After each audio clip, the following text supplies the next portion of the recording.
Let's start with the new topic, colloids. A solution can be classified into three categories on the basis of their size of the solute particles.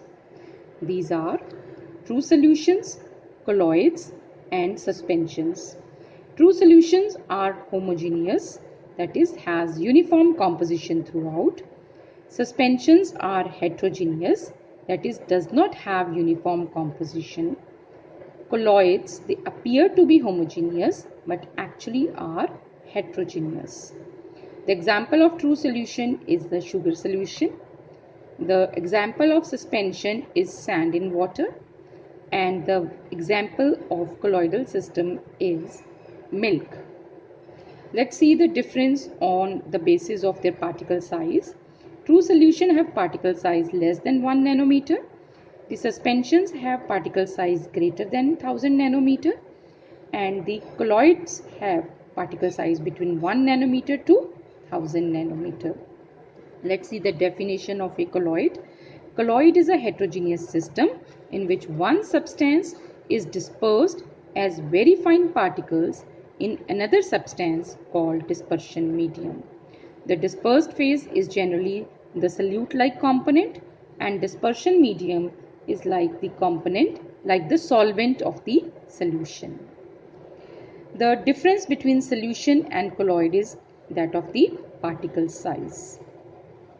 In solution, the constituent particles are ions or small molecules, but in colloids, the dispersed phase may consist of particles of a single macromolecule such as protein or synthetic polymer, or an aggregate of many atoms, ions or molecule. The colloidal particles have large surface area because of their small size, and because of this large surface area they are having some special properties. Let's see their classification of colloids. The colloids are classified on the basis of the following criteria: the physical state of the dispersed phase and dispersion medium, nature of interaction between dispersed phase and dispersion medium, and the type of particles of the dispersed phase. Let's study the first classification, that is classification based on physical state of dispersed phase and dispersion medium. As per this classification, there are 8 types of colloidal system. For example, let's see the different colloidal system. If the dispersed phase is solid and the dispersion medium is also solid, the type of colloidal system is solid sol, and example is some colored glasses and gemstones. Then if the dispersed phase is solid and the dispersion medium is liquid, then we call such colloidal system as sol, for example paints. If the dispersed phase is solid, the dispersion medium is gas, then we call such colloidal system as aerosol. Example is smoke and dust. If the dispersed phase is liquid and the dispersion medium is solid, then we call this colloidal system as gel. Example is cheese, or best example you can remember is jellies. See, again I would like to tell you that dispersed phase is just like it is the solute-like component, and dispersion medium is the solvent-like component of the solution. If the dispersed phase is liquid and the dispersion medium is also liquid, then we call such colloidal system as emulsion. The best example is milk or hair cream. If the dispersed phase is liquid and the dispersion medium is gas, then the type of colloidal system is aerosol. Example is fog. If the dispersed phase is gas and the dispersion medium is solid, then the type of colloidal system is solid sol. Example is pumice stone or foam rubber. If the dispersed phase is gas and the dispersion medium is liquid, and the type of colloidal system is foam, for example whipped cream or fruit. So the question generally comes from this table, like write the dispersed phase and dispersion medium for smoke, milk. Now smoke, the dispersed phase is what? Some solid component, dispersion medium is gas, and this type of colloidal system is aerosol. Now milk. Milk is the dispersed phase is also liquid, the dispersion medium is also liquid, and such a type of colloidal system is known as emulsions. Then difference between sol and emulsion. See, what is sol? Sol is when the dispersed phase is solid and the dispersion medium is liquid, we call the type of colloidal system as sol. And when both dispersed phase and dispersion medium are liquid, then we call such colloidal system as emulsions. Right. Then define gel with suitable example. Gel is the dispersed phase is liquid and dispersion medium is solid. You can take the example of jellies or cheese, right? Where liquid is less and the solid is more. Okay, I hope this is clear to everyone. This is important.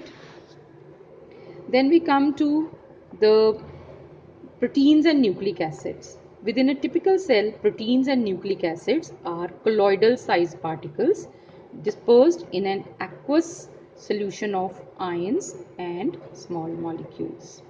So, proteins and nucleic acids are colloidal sized particles.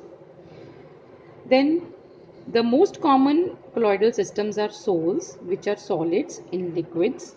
For example, the best example we studied here was paints, and gels, which are liquids in solids. The jellies are example, or cheese is an example, and emulsions, liquid in liquid. Milk is the best example. In this chapter, we will be dealing with sols and emulsions only. Then if the dispersion medium is water, then the sol is called aquasol or hydrosol, and if the dispersion medium is alcohol, it is called alkosol.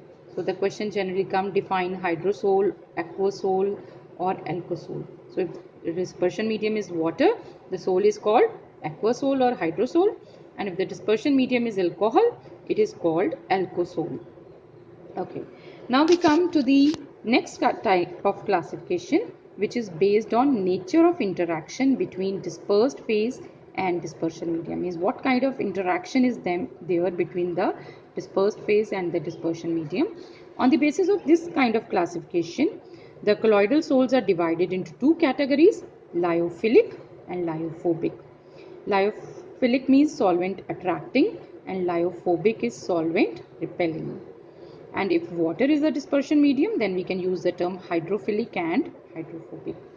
Now let's see the lyophilic colloids. The first thing you need to remember about lyophilic colloids is that they are obtained by directly mixing the substances like gum, gelatin or starch with a suitable liquid.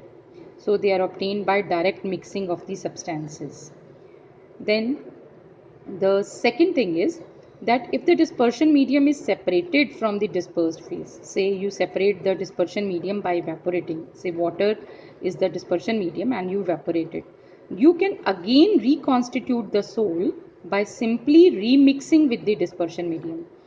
You can again add water and you can get back the lyophilic colloid. So we say that such sols are called reversible sols. That is, they can again be reconstituted by simply remixing with the dispersion medium. So they are called reversible sols. Then they are very stable and cannot be easily precipitated. Let's discuss about the lyophobic colloids. Lyophobic means liquid heating. First, we need to have special methods to prepare them. They cannot be prepared by simply mixing. They require special methods which we will study in the next topic. Then such sols are called lyophobic sols. They are readily precipitated. Okay. They are readily precipitated when small amount of the electrolyte is added, or they can be readily precipitated by heating or by shaking. So we say that they are not stable because they get easily precipitated. And once they are precipitated, you cannot get back the colloidal sol by simple addition of the dispersion medium. So we say that they are irreversible sols. They always need stabilizing agents for their preservation. Let's have a quick recapitulation of this. Lyophilic versus lyophobic. They are reversible. They are irreversible. They are reversible because they can be reconstituted by simply remixing with the dispersion medium. They are irreversible because they cannot be reconstituted by simply remixing with the dispersion medium. They are stable, so they are not easily precipitated. They are not stable, so they get easily precipitated, so they need stabilizing agent for their preservation. And they can be prepared by simply mixing, and they require special methods. Now we come to the next kind of classification, which is based on the types of particles of the dispersed phase. They are on this basis they are classified as multimolecular, macromolecular and associated colloids. Let's see about multimolecular colloids. The multimolecular colloids, in this on dissolution, large number of atoms they aggregate to form species having size in the colloidal range. The colloidal range is from 1 nanometer to 1000 nanometer. So in this multimolecular colloids, atoms they aggregate together to form species having size in the colloidal range. So they are called multimolecular colloids. Example is gold sol. In gold sol, the large number of atoms they aggregate together and attain colloidal dimensions. Similarly, sulfur sol, in this also large number of particles they aggregate together and attain colloidal dimensions. Then we come to the macromolecular colloids. So macromolecular colloids are formed when macromolecules are dissolved in suitable solvent and they form solution and they attain the dimensions of a colloid. So such systems are called macromolecular colloids. Again see, in macromolecular colloids, the macromolecules in suitable solvent they form solutions in which the size of the macromolecules they may be in the colloidal range. So macromolecules, when they are dissolved in certain solvents, they attain colloidal dimensions, and such systems are called macromolecular colloids. These colloids are quite stable and they resemble true solution. Example of naturally occurring macromolecules are starch, cellulose, and that of man-made are polythene, polystyrene. Then we come to the third kind of classification, associated colloids, which are also called as micelles. There are certain substances which at low concentration behave as normal strong electrolyte, but when the concentration is increased, they exhibit colloidal behavior because of the formation of certain aggregates. These aggregates are known as micelle and they are also known as associated colloids. Such micelles are formed only above a particular temperature called Kraft temperature and above a particular concentration called critical micelle concentration. The surface active agents such as soaps and synthetic detergents, they belong to this class. These colloids have both lyophilic and lyophobic parts. Let's see the mechanism of micelle formation.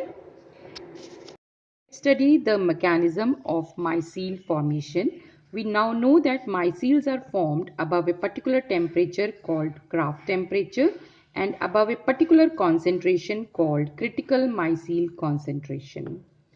Let's see the structure of soap. It is represented as RCO negative, Na positive.